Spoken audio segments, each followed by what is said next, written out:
अगर हम ब्रिक्स के समक्ष चुनौतियों की बात करें तो ब्रिक्स के समक्ष चुनौतियां भी हैं और चुनौतियों के साथ कुछ सुझाव भी हैं। तो भाई अगर रूस, चीन और भारत का अगर हम बात करते हैं तो रूस का चीन के साथ बॉर्डर लगता है और चीन का भारत के साथ बॉर्डर लगता है। तो इनकी बॉर्डर होने के कारण इन तीनों देशों के आपसी अपने अपने हित हैं और इन हितों में कई बार टकराहट भी होती है और कई बार मनमुटाव और सैनिक गतिरोध भी यहाँ तक कि भारत और चीन में देखा गया है। तो अब इसको भी ब्रिक्स को साधना है, इन तीनों देशों को आपस में किसी भी तरह का डिस्प्यूट ना हो, किसी भी तरह का सैनिक गतिरोध ना हो और ये अपने हितों की रक्षा कर सके। तो इसको भी ब्रिक्स को देखना है। दूसरा है बहुमहाद्वीपीय, इसको होना बहुत जरूरी है। अब ये 4 महाद्वीपों तक ही है। जैसे ब्राजील की बात करें तो ये अमेरिका महाद्वीप में पड़ता है, अगर रूस की बात करें तो ये यूरोप में पड़ता है, चीन और भारत की बात करें तो ये एशिया के देश हो गए, और अगर आप एक और साउथ अफ्रीका की बात करें तो वो अफ्रीकी देश हो गया। तो यह भी 4 महाद्वीपों का संगठन है, एक आर्थिक मंच है। अगर इसको अपने आप को और आगे बढ़ाना है, आज की चुनौतियों में इसको अपने आप को ढालना है और विश्व की एक उभरती हुई अर्थव्यवस्था बन करके निकलना है, तो इसे बहुमहाद्वीपीय होना बहुत आवश्यक है। यानी और देशों में जो उभरती हुई अर्थव्यवस्थाएं हैं विश्व में या जो विकासशील देश है उनको अपने में शामिल करना बहुत जरूरी है इसको।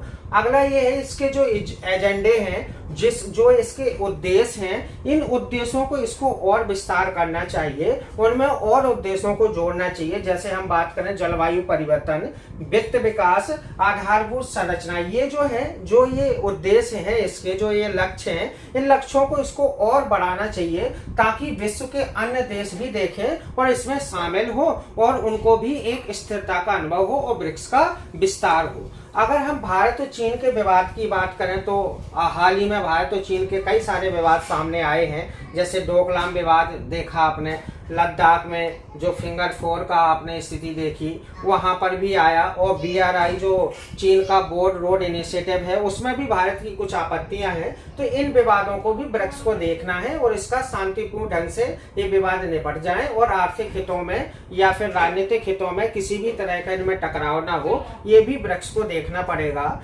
अब इसके अलावा ब्रिक्स के लिए एक सुझाव और है कि भाई जो ये कुछ पश्चिमी दुनिया की एजेंसी हैं जो विकासशील और विकसित देशों की रेटिंग करती हैं, जैसे कि स्टैंडर्ड एंड पुअर्स पर एक एजेंसी है या मूडीज एक एजेंसी है, तो ये जो एजेंसी है ये पूरे दुनिया में अपना प्रभाव जमाए हुए हैं। अगर इनको काउंटर करना है तो भारत ने एक एजेंसी का नाम सुझाया जिसका नाम है BCRA मतलब BRICS credit rating agency. B for BRICS, C for credit, R for rating और A फॉर एजेंसी है। भारत ने इसका नाम सुझाया है।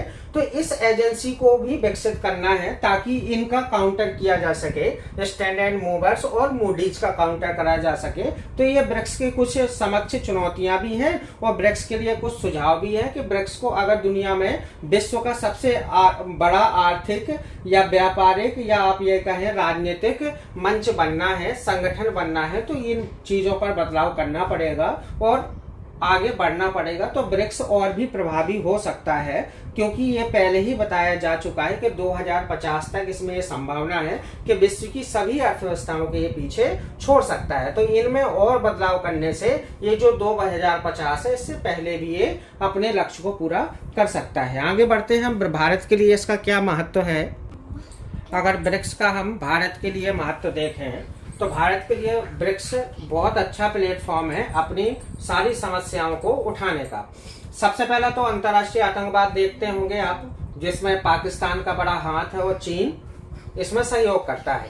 यानी जब भी हम अंतर्राष्ट्रीय मंचों पर पाकिस्तान की जो भी करतूत होती है या जो भी आतंकवाद से रिलेटेड जो भी काम है, अगर हम उसको वैश्विक मंच पर रखते हैं तो चीन उसमें अपनी दखलंदाजी करता है। तो ब्रिक्स सबसे अच्छा भारत के लिए एक प्लेटफॉर्म है जिसमें भारत अपनी बातों को रख सकता है। जलवायु परिवर्तन का देखें, भारत में तो बड़ा असर दिखाई देता है। जैसे भारत के पश्चिमी पूर्वी घाट के जो इलाके हैं इनमें जलवायु परिवर्तन के बहुत भयंकर असर हमें सामने नजर आते हैं। चक्रवात तूफान के रूप में कभी किसी द्वीप का डूब जाना, या फिर आप सुंदरबन की तरफ देखें, पश्चिम बंगाल की तरफ देखें, तो यहाँ पर जलवायु परिवर्तन के असर साफ नजर आते हैं। तो भारत के लिए ये भी बड़ा अच्छा मंच है अपनी बातों को रखने के लिए। भारत खाद्य और ऊर्जा सुरक्षा के प्रति भी बड़ा जागरूक रहता है। भारत में ये भी बड़ा संकट चलता है क्योंकि भारत में गरीबी की जो रेट है, गरीबी की जो संख्या है काफी अधिक है। इसमें खाद्य का भी बड़ा रोल है और ऊर्जा के क्षेत्र में भी भारत पश्चिमी देशों पर बहुत ज्यादा डिपेंड है, निर्भर है। तो इसमें भी भारत ब्रिक्स में अपने इन एजेंडों को या इन समस्याओं को सामने रख सकता है।